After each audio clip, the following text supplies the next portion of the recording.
Haleluya, puji Tuhan, saudaraku yang kekasih dalam nama Tuhan Yesus Kristus. Kita jumpa kembali dalam renungan kebenaran firman Tuhan yang kita kasih. Pada malam hari ini, saya mengucap syukur atas kebaikan yang Tuhan berikan. Kalau malam hari ini kita boleh merenungkan kebenaran firman Tuhan. Dimanapun saudara berada, dan saya yakin percaya Tuhan senantiasa memberkatinya. Sebelum kita merenungkan kebenaran firman Tuhan, mari kita tundukkan kepala. Segala puji dan syukur kami naikkan kepadamu Tuhan. Di malam hari ini Tuhan izinkan kami kembali Tuhan untuk merenungkan kebenaran firman-Mu, karena firman-Mu itulah Tuhan yang memberikan kekuatan kepada kami dalam setiap langkah kehidupan kami. Terpujilah nama-Mu Tuhan, dalam nama Yesus, haleluya, amin. Puji Tuhan, saudaraku yang kekasih dalam nama Tuhan Yesus Kristus. Mari kita membuka Alkitab kita yang terdapat di dalam Yudas pasal 1 ayat 17 sampai yang ke-23. Yudas pasal 1 ayat 17 sampai 23. Kalau saudara sudah ketemu, akan saya bacakan. Demikian firman Tuhan. Tetapi kamu saudara-saudaraku yang kekasih, ingatlah akan apa yang dahulu telah dikatakan kepada kamu oleh rasul-rasul Tuhan kita Yesus Kristus. Sebab mereka telah mengatakan kepada kamu, menjelang akhir zaman akan tampil pengejek-pengejek yang akan hidup menuruti hawa nafsu kefasikan mereka. Mereka adalah pencemooh, pemecah belah yang dikuasai hanya oleh keinginan-keinginan dunia ini dan yang hidup tanpa Roh Kudus.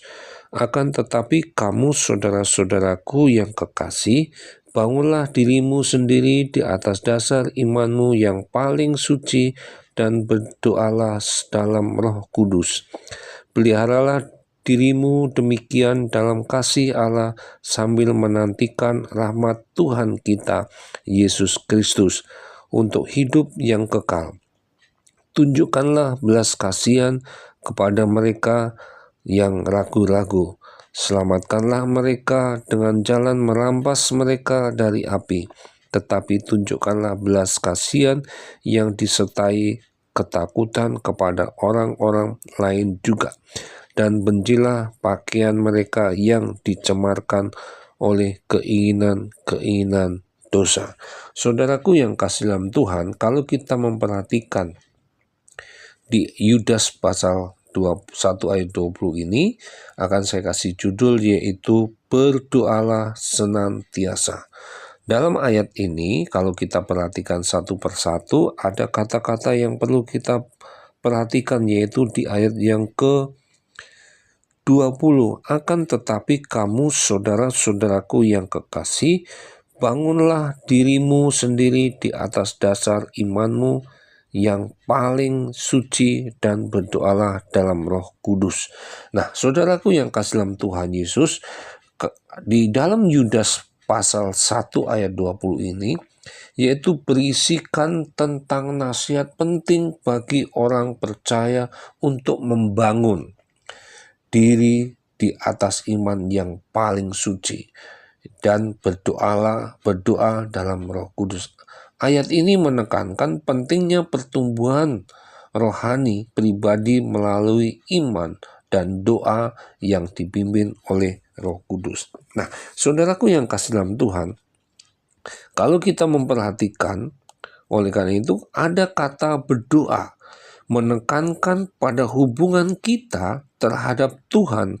Bagi orang yang percaya, bagi orang percaya, doa adalah napas hidup. Tanpa doa, kita akan mengalami kematian rohani. Apa itu kematian rohani? Yaitu kematian yang tidak ada artinya, itu mati rohani. Karena apa? Tidak ada hubungan dengan Tuhan, karena tidak ada doa. Nah, oleh karena itu, saudaraku yang kasih dalam Tuhan, Bagi orang percaya, doa adalah napas hidup. Tanpa doa, kita akan mengalami kematian rohani. Tanpa doa, saudaraku yang kasih dalam Tuhan, kita akan gagal dalam berjaga-jaga sebab sumber kekuatan kita itu datangnya hanya dari Tuhan, ya.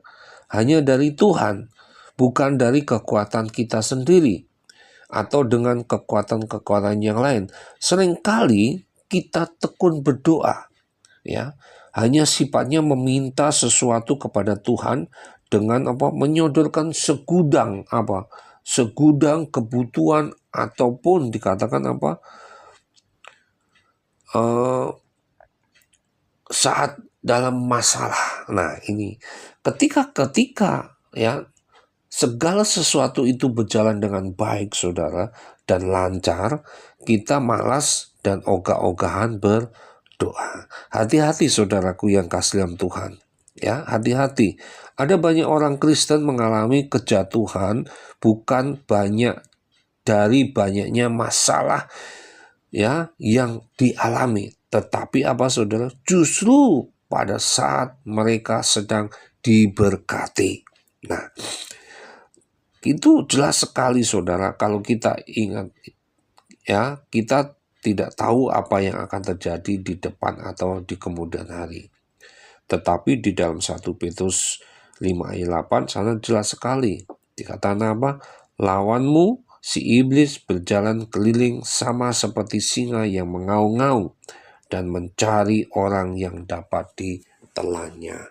Nah, saudaraku yang kasih dalam Tuhan Yesus Kristus, tidak ada jalan lain selain waspada.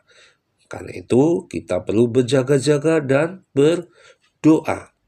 Biarlah di hari yang terakhir ini kita jadikan sebagai hari untuk merefleksikan diri dan merenungkan segala kasih dan kebaikan Tuhan. Ya, dalam hidup kita ini seperti yang dilakukan oleh Samuel, di mana ia berhenti dan mendirikan suatu batu peringatan, ya, dengan menamainya Ebenezer. Apa artinya? Yang artinya, saudara, sampai di sini Tuhan menolong kita. Nah, oleh karena itu, saudaraku yang kasih dalam Tuhan, mari saudaraku yang kasih, kalau kita memperhatikan dalam Samuel itu, kita bisa membacanya di dalam 1 Samuel, saudara, ya. 1 Samuel pasal yang ke-7, ya, ayat yang ke-12 supaya kita lebih jelas, ya. 7 ayat 12 dikatakan demikian, saudaraku yang kasih. Kemudian Samuel mengambil sebuah batu dan mendirikannya antara Mispa dan Yesara. Sana ia menamainya Ebenezer, katanya, sampai di sini Tuhan menolong kita.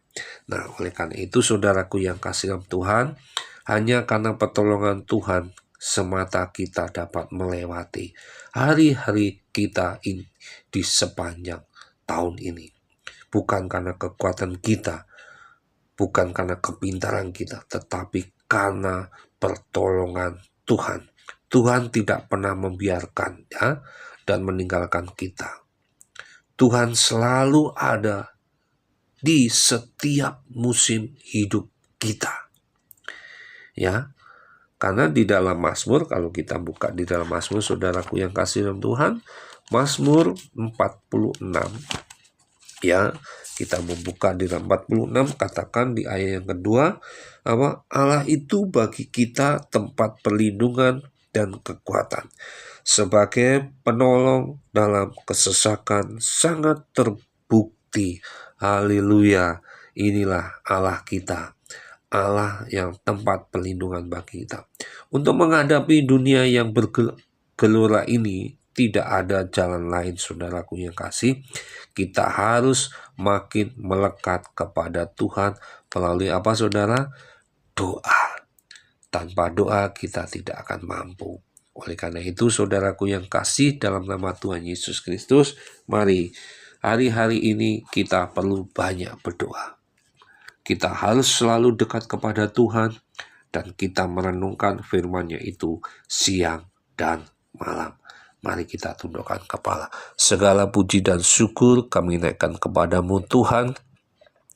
Melalui kebenaran firman-Mu, kami mau merenungkan bahwa di akhir-akhir ini Tuhan, kami sebagai orang-orang percaya harus selalu berdoa.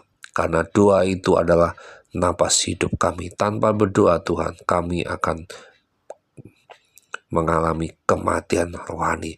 Oleh karena itu Tuhan, pada malam hari ini kami menyerahkan sepenuhnya ke dalam tangan-Mu Tuhan. Dengan kekuatan Tuhan kami boleh dikuatkan, dan nama Tuhan akan dipuji dan dipermuliakan.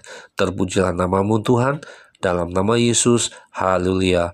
Amin. Puji Tuhan, saudaraku yang kekasih dalam nama Tuhan Yesus. Dimanapun saudara berada, Tuhan memberkati. Selamat malam. Tuhan Yesus memberkatinya.